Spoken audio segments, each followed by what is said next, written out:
Kansas Territory, May 1871. The wind howled across the open prairie, tugging at the hem of her wedding dress as Calla Beauman stumbled down the rutted dirt road, her white boots caked in dust and her veil torn and trailing behind her. She had been left like a sack of flour on the side of the road, while the wagon carrying her new husband and his brothers thundered away toward Dodge City. She had seen the look in Walter's eyes that morning, cold as riverstone. "You're not what I thought," he had said before tossing her satchel onto the dirt and climbing back into the wagon without another word. Calla blinked away the sting in her eyes. She would not cry again. Not for him. The sun was low behind her, burning orange, casting the prairie in long shadows. She had no food, no water, no way to get to town, and no one to look for her. Her father had died the previous winter, leaving her with nothing but her mother's locket and a promise of a new start. That promise had just ridden away in a cloud of dust. Her fingers clenched the sides of her skirt. "I will not die out here," she muttered to the wide sky. A soft sound made her freeze. Hoofbeats. She turned swift, heart pounding, expecting to see Walter again, maybe come back to mock her one last time. But it was not him. A lone rider crested the hill ahead, his horse a tall, dusty chestnut. The man wore a broad-brimmed hat pulled low, a rifle slung behind his back. He rode easy, like the saddle was more home than anything else. He spotted her and slowed. She stood her ground, chin high, though her knees trembled. "Ma'am," he called out, voice low and steady. "You all right?" "No," she said flatly. "I am not." He drew up beside her, dismounted in one smooth motion, and took in the sight of her dress, the packed satchel at her feet, the red scrape on her cheek from where she had fallen earlier. His eyes narrowed. "You in trouble?" Calla hesitated, then lifted her chin again. "My husband left me, told me to get out of the wagon, and kept riding." The man's jaw tightened. "Left you out here alone?" "Yes." He let out a slow breath and looked toward the horizon, then back at her. "Name's Fletcher Ames. I got a homestead about 10 miles west. You can ride with me if you want. Safer than walking." She stared at him. He had rough hands, sun-browned skin, and green eyes that did not flinch when they met hers. He did not look like a man who lied. Still, she had just trusted one man. Look where that got her. "You could be like him," she said. "I could," Fletcher agreed. "But I am not." Something about the way he said it plain, honest, settled her nerves. She gave a short nod. He offered his hand to help her onto the horse. Her hand trembled when she placed it in his, but his grip was steady, warm. 10 miles felt like forever, but he rode slow, letting her hold tight to the horn. The wind cooled her cheeks, and for the first time all day, she breathed without her chest aching. They reached his place by dusk, a small cabin tucked near a grove of cottonwoods, with a lean-to barn and a chicken coop. It was simple but cared for. He helped her down, then let her inside. "Ain't much, but it's warm." She stepped in, blinking at the tidy space. A cot in one corner, a table with 2 chairs, a wood-burning stove. A woman's touch was absent, but the place felt safe. "You can take the bed," he said, already pulling a blanket from the shelf. "I'll sleep on the floor." She turned. "You do not have to." "I do," he cut in gently. "You are not mine. You need rest. I will keep my word." Calla did not argue. She was too tired. She slid out of the torn dress and into the clean shirt he offered, then curled up on the cot under the quilt, staring at the low ceiling beams. Sleep came slow, but when it did, it was deep and dreamless. The next morning, she woke to the smell of bacon and coffee. Her stomach growled. Fletcher handed her a plate. "Hope you like eggs." "I like anything right now," she said, and tried not to devour it too fast. He watched her eat, arms crossed loosely, leaning against the table. "You got family?" "No," she said softly. "My father passed last winter. I thought I was marrying into one. Guess I was wrong." He nodded once. "You can stay here as long as you need. No one is going to run you off." She looked up from her plate. "Why are you being kind to me?" Fletcher shrugged. "You were left on the Prairie Road in a wedding dress. Seemed like someone ought to be." Her throat tightened. She set her fork down and looked at him. He shifted, like the weight of her gaze was heavier than he expected. "I will earn my keep," she said, standing. "I can sew, cook, clean. You do not need to. I want to." He gave a short nod. "All right then."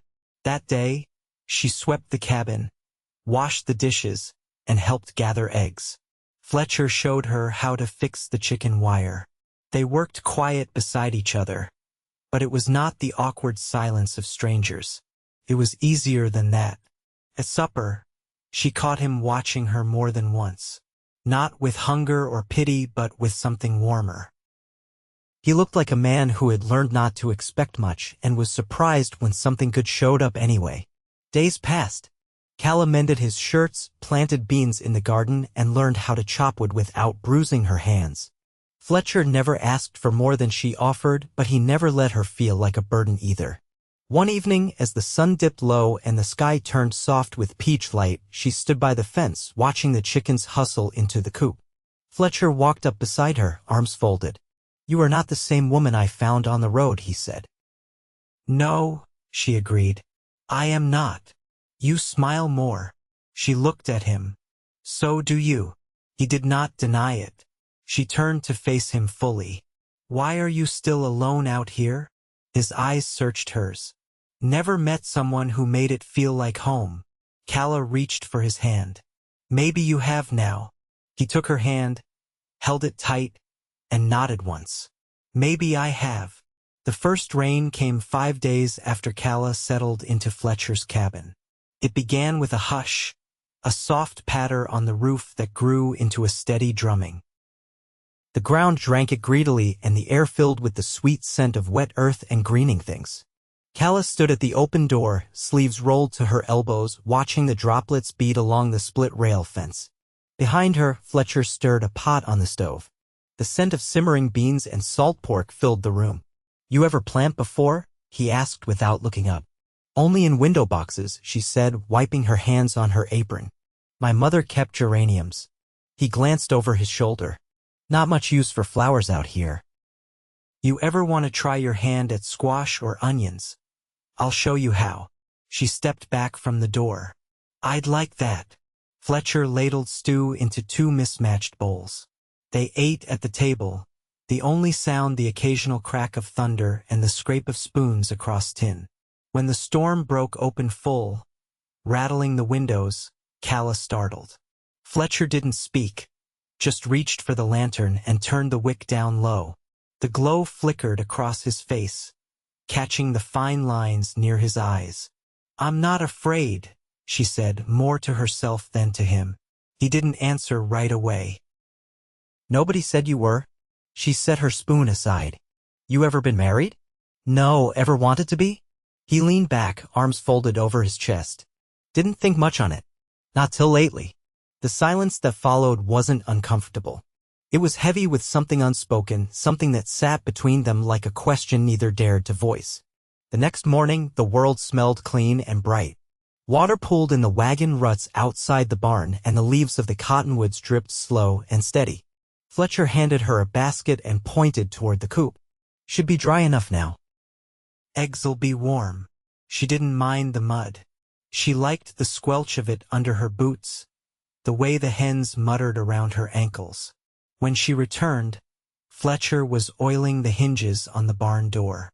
She offered him the basket. "One of them tried to peck me," she said lightly. He took the eggs and nodded toward her wrist. "She get you?" "Barely." He pulled a cloth from his back pocket and dabbed at the red mark. "You shouldn't let her." "I didn't plan to." She hesitated. "You always this gentle with people?" He looked up from her wrist. "No. Just with you." She didn't know what to say to that, so she stepped back and headed inside, heart thudding like a hammer in her chest. That night, after supper, she took out the mending. Fletcher sat across from her, whittling a piece of pine. The fire popped now and then, and the room smelled of smoke and sap. "Where'd you grow up?" he asked. "Near Emporia." My father had a dry goods store. We lived above it. He nodded. You liked it there? I liked the sound of wagons on the street in the morning. Like listening to the old men argue about trains and tariffs. But the winters were hard. And my father. He never was the same after we lost my mother. She didn't expect him to say anything, and he didn't. Just kept carving, slow and steady, until the piece took shape a small horse, its legs delicate as twigs. Here, he said, holding it out. She took it in both hands. It's beautiful. Not much. But figured you might like something that don't ask anything of you. Her fingers tightened around it. I do. Later, she lay in bed staring at the low ceiling, the carved horse on the shelf beside her. She listened to Fletcher's breathing from the floor and wondered what it meant to build a life from the pieces left behind. In the days that followed, they found a rhythm. He taught her how to use the pump rifle to scare off coyotes. She showed him how to patch the quilt she'd claimed for the cot. He offered her the first bite of his cornbread without thinking. She began humming while she worked, soft tunes from her mother's parlor days. One afternoon, while she was scrubbing the tin basin, Fletcher returned from the ridge with a rabbit in one hand and a wide grin she hadn't seen before. Got something else, he said, reaching into his coat pocket. Found a patch of wild strawberries near the creek bend. She blinked. Strawberries. Half ripe, but sweet enough. He dropped them into her hands, red and warm. She bit into one and closed her eyes. Tastes like June. He watched her, quiet, the smile fading into something softer. You should keep the bed tonight, she said suddenly. You've earned it. He shook his head. I'm fine on the floor. I'm not asking. They didn't speak of it after that. That night, she lay curled on a blanket beside the stove, listening to the wind shift in the trees. Fletcher's breathing was steady. She felt the weight of his presence just a few feet away. It comforted her more than the quilt ever had. When morning came, she woke to the smell of biscuits and the sound of a whistled tune. Fletcher stood over the stove, apron tied around his waist crookedly, flour on his cheek. Thought I'd try my hand, he said. She took a seat, still blinking sleep from her eyes. You're full of surprises, Mr. Ames. He turned, met her gaze and said, You bring out things in me I didn't know were there. Calla didn't look away. Then I hope I stay long enough to find out what else you're made of. Outside, the prairie stretched wide and bright beneath the rising sun. Inside, something steady and slow was taking root, stronger than any promise spoken in haste, deeper than any vow given without knowing. By late June, the soil around Fletcher's cabin had begun to yield. Rows of beans climbed their stakes, and the first purple blooms on the squash hinted at what might come if the weather held steady. Calla knelt in the garden with her skirts pinned up, pulling weeds from between the rows with quiet precision. Dirt clung beneath her fingernails, and sweat gathered at the back of her neck, but she didn't mind. Her back ached, her knees were sore, and still she felt whole in a way she never had before. Fletcher was hammering cedar boards along the side of the barn, reinforcing where last winter's wind had split the wood. She could hear the rhythm of it between the bird calls. When she looked up, he was already watching her. You plan to stay in that patch all day? He asked, setting the hammer aside. She dusted her hands on her apron. Only until I win. He leaned his shoulder against the post, arms folded. Against what? Everything that thinks I can't do it. He didn't laugh, didn't tease. Just gave one quiet nod and walked toward her with a small tin of salve in hand. You're bleeding. She looked down to where a thorn had scratched her wrist. It's nothing. He crouched beside her, opened the tin, and dipped 2 fingers into the pale green balm. It's something. Don't let little hurts turn into big ones. She let him spread it across the cut, the touch careful. His fingers lingered just a second too long. When he pulled back, her skin felt warmer than the sun overhead. They spent the afternoon mending fence and hauling water. Fletcher taught her how to patch a leather strap with a curved needle, and she showed him how to stitch it cleaner with wax thread. The rhythm between them had shifted, eased into something less cautious, more knowing. That evening, A wagon creaked down the distant road. Fletcher stepped out onto the porch, hand resting near the rifle hanging by the door. It wasn't often anyone passed this way. Calla joined him, squinting against the last gold light. An old man in a slouch hat waved from the driver's seat, a younger boy beside him. "Eben Tilby," Fletcher said low. "Trade salt and nails for cornmeal and eggs. Comes through once a month." The boy jumped down as they drew near, carrying a sack over his shoulder.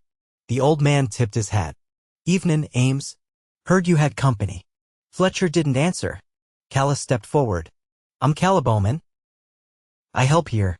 "Help, huh?" Eben's eyes swept over her, not unkind, but curious. "You a widow?" "No, husband off somewhere?" She didn't flinch. "Gone. And I'm not waiting." The old man studied her for a moment, then nodded. "I got a bolt of muslin and a tin of peaches. Might be I could trade for some of that early squash." Fletcher glanced her way. "Your call." They brought the trade inside. Calla folded the muslin with care, already thinking of what could be made from it. When the wagon rolled on, the boy gave her one last wide-eyed look before climbing aboard. Afterward, Fletcher stood beside her at the table, running a thumb along the edge of the folded cloth. "You didn't have to answer him like that." "I did." She met his eyes. "I'm not ashamed of where I ended up." He looked at her a long moment. "I'm not either." That night, she sewed long after the lantern burned low, the needle flashing in and out of the fabric. She was making new curtains from the muslin, ones that would soften the morning light when it came through the window. Fletcher passed behind her, paused, then quietly said, "You make this place feel different." She didn't turn. "Different how?" "Like it could belong to more than just me." The thread caught in her fingers. She tied it off, set it aside. "It already does." He didn't move, just stood there, close enough she could feel the heat of him. When she finally turned to face him, he looked down at her like she was something he'd found without meaning to and now couldn't imagine going without. "I'm not the same man I was before you came," he said. "I hope not." He reached for her hand slowly. She let him. "Are you sure this is what you want?" he asked. She nodded.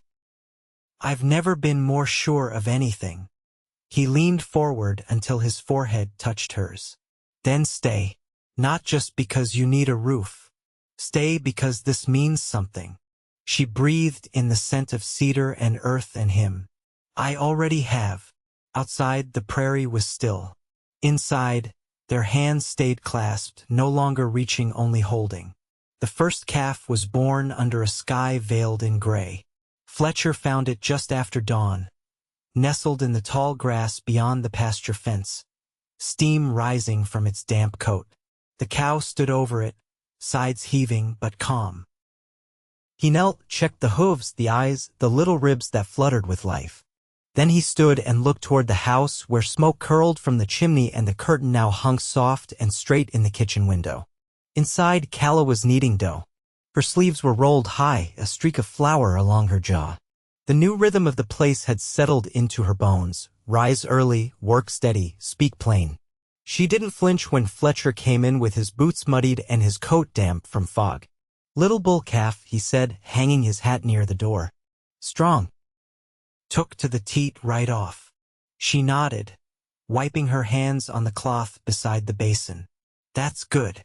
You'll need him come winter." "We'll need him," he said. She paused, then reached for the tin where she kept the salt. "How long you been on this land?" "Close to 6 years. Bought it with what I had left after the war. Took me 2 to get the well dug right." She glanced up. "You fought." He leaned against the post beside the stove. 3rd Kansas Infantry. Marched clear to Tennessee and back. Spent more time burying friends than firing shots. The dough sagged under her hands. "My father never spoke of it. Said some things deserved to stay buried." Fletcher's eyes didn't leave her face. "Some do, but some grow roots anyway." She didn't ask more. She set the dough to rise near the stove, then poured coffee and handed him a cup without a word. Later that day, they rode out together to check the fence line near the creek bed where a heavy storm the week before had dropped 2 limbs across the rails. Fletcher lifted them aside while Calla reset the posts. Her arms ached, but she didn't stop. The sun broke through mid-afternoon, casting gold across the water. They sat side by side on the edge of the ridge for a while, the horses grazing below. "You ever think about leaving?" she asked. "Used to," he said. "Thought maybe I was meant for somewhere farther west. But every time I packed, something held me here." She turned her face toward him. "What about now?" He didn't answer right away. Then, "Now I think I was waiting." The silence stretched between them. Not heavy, not shy, just full. That evening, she found a bundle of fabric folded atop the cot. Not muslin, but a ruffle dyed a soft green, the kind that would hold warmth against the wind. Fletcher stood behind her, hands at his sides. "Traded 2 hides for it last fall," he said. "Figured I'd use it for a coat, but I've got one already." She ran her fingers over the weave. "It's too fine for field work." "It's not for field work." She looked up. "Then what's it for?" He met her eyes. "For staying. For building something with roots." Her breath caught, but she held his gaze. "You offering me more than a roof?" "I'm offering you a name if you want it. A place that's yours just as much as mine. I don't have silver or lace, but I've got soil that holds seed and hands that won't let go." Calla stepped forward, laid her palm flat against his chest. "I never wanted lace. I wanted something real. This is real." He brought his hand to hers and held it there, steady as the land beneath their feet. They didn't speak again that night of names or promises. Instead, they shared the work of closing the shutters, banked the fire, and moved through the quiet dusk side by side. When he reached for her hand before sleep, she took it without hesitation. And when dawn came, she rose with him, not as a guest, not as a helper, but as someone who belonged. The prairie didn't need to say a word. It bore witness in the way it always had, with wind through grass, with calves born into early light, and with 2 people, weathered and waiting, who had finally found home in each other. The wedding was held beneath the cottonwoods behind the cabin, where the roots pushed up between the grasses and the sunlight filtered through in patches the color of warm honey. Fletcher wore his cleanest shirt, the collar stiff from washing, and boots he had polished the night before with bear fat and ash. Calla stood beside him in a dress she'd sewn from the green wool he'd given her, fitted to her shape with careful darts. She had pulled her hair back with a ribbon dyed with crushed sumac berries, and her hands didn't tremble when she took his. The preacher was an old circuit rider named Leland, who arrived on horseback with a cracked Bible and a voice like gravel. He spoke simply and didn't linger on ceremony. The vows were said with eyes steady, and when Fletcher kissed her, it was with a gentleness that belied the strength in his hands. Afterward, they shared coffee and molasses bread with Leland, who passed them a folded sheet of paper with their names written in ink that had bled at the edges. Calla tucked it carefully into the chest by the bed. They didn't speak of the past anymore. Not because it had disappeared, but because it had stopped echoing through every moment. The days turned warm, the air thick with the scent of clover and ironweed. Fletcher began building a second shed, one with a sloped roof and a place to hang tack. Calla planted tobacco near the back fence, not for smoking, but for trading once the leaves dried. One morning, she found Fletcher at the table, sketching a map of the property with a stub of charcoal. "I want to dig a second well by the east slope," he said, "closer to where the livstock'll be grazing next spring." She leaned over his shoulder. "That'll take weeks. Maybe, but I've got reason to plan further now." She touched the base of his neck, where the sun had darkened the skin. "We'll do it together." In July, a letter came addressed to Calla, carried by a passing post rider who stopped for water. The paper was creased and spotted, sent from a woman named Maisie, who had grown up 2 houses down from her in Emporia. It spoke of the old neighborhood, the fire that had taken Mr. Geller's feed barn, and a marriage that had turned sour by spring. "Seems I wasn't the only one with a false start," Calla said, folding it carefully. "You want to write back?" Fletcher asked. "Not yet." Instead, she took a strip of muslin and wrote her own name on it, then stitched it into the hem of her green dress. By August, the barn was full with hay. Fletcher built her a rocker from oak, smoothing the arms with beeswax until her fingers slid over them like water.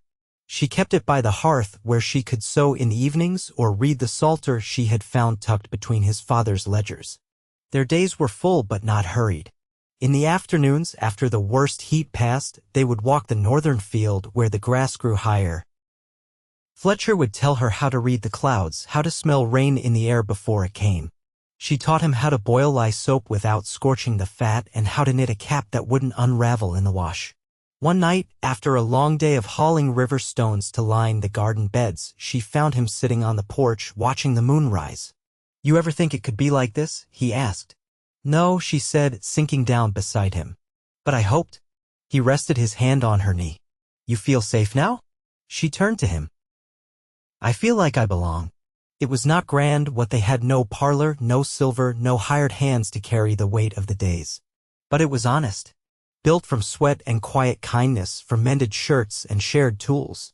When the first frost settled over the grass in October, she pressed her palms to her belly and felt the small, certain swell beneath her fingers.